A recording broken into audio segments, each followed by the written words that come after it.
cult film icon Sequin Green has maintained a successful career for over 20 years in dozens of blood-soaked cult classics.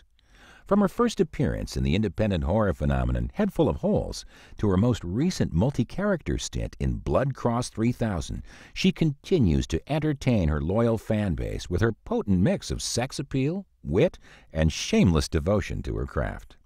Splatter DVD caught up with this legendary actress just weeks before the long-awaited special edition DVD release of one of her most beloved films, Worm Baby.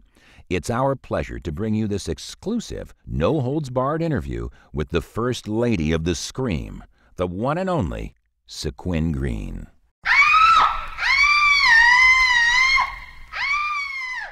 Welcome, Sequin. It's Sequin. Before you became the premier cult film actress in the industry, you spent quite a few years paying your dues.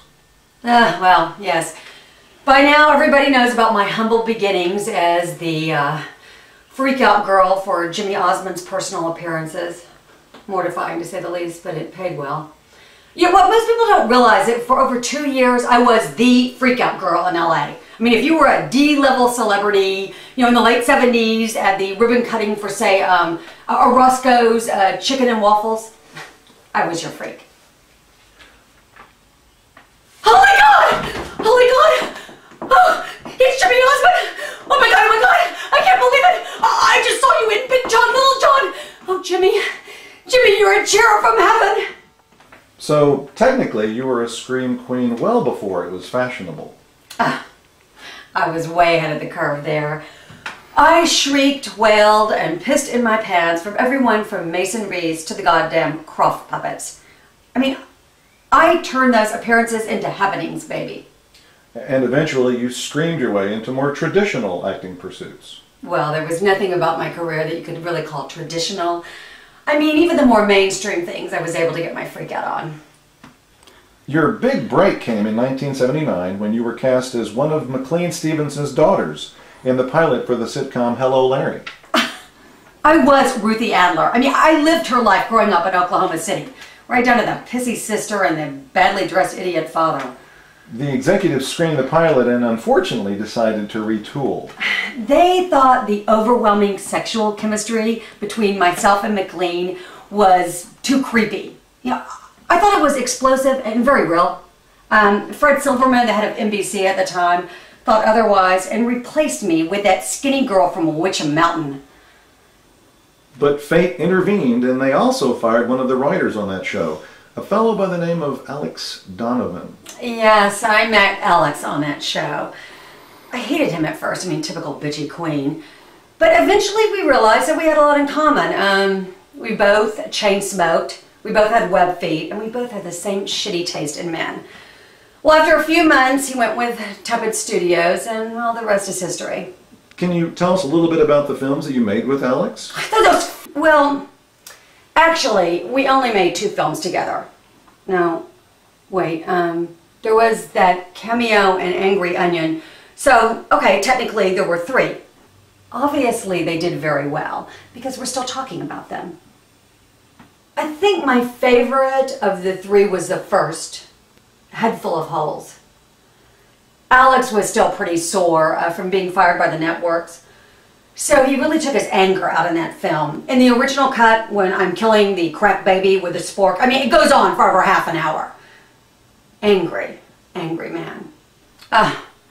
Beverly the crippled hooker was a wonderful character. I mean, vibrant, complex.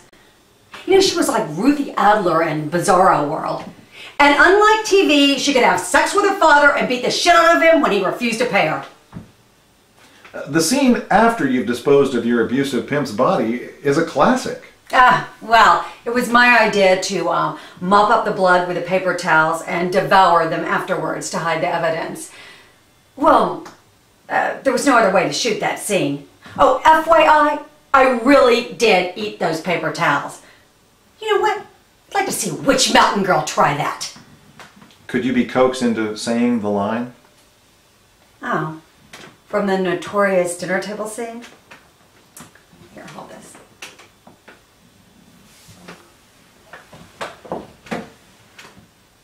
Light the wick. it now, Froggy. I'm feeling that sexual thing. Yeah, well, so Holes isn't a hit right away, and that's just how those cheap-ass regional releases were. Alex gets offered Angry Onion with New Planet Pictures, and I have to take a part-time job at Fur's Cafeteria. So I'm doing walk-ons on the all-new Ironsides and shit like that during the day, and serving chicken fried steak at night. And goddamn if I didn't hear over 100 times, like over a plate of Jell-O, oh, hey, aren't you that lady in Head Full of Holes?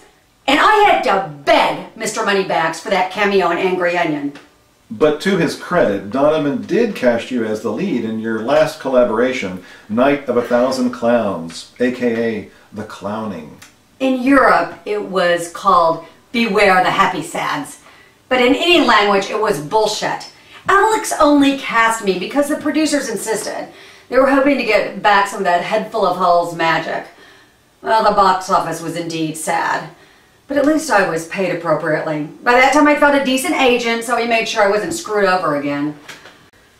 In Spiders and Snakes, you were turned into a giant snake. What was that experience like? That miserable belch of a film. It took me over 3 hours to put on that nightmare fruit roll-up of a Well, Mike Ryan, the director, kept, yelling at me. Well, I'm really not frightened of you. I don't think you're a snake. And I'm like, no shit. Look at what I have on. I have on a fucking fruit roll-up. They had me in this ridiculous green rubber suit with devil horns and a Dracula cape. I mean, there was nothing about my appearance that remotely resembled a reptile, let alone a snake. Oh, and then he says, well, you're an actress. Why don't you try acting? So I finally bit the son of a bitch.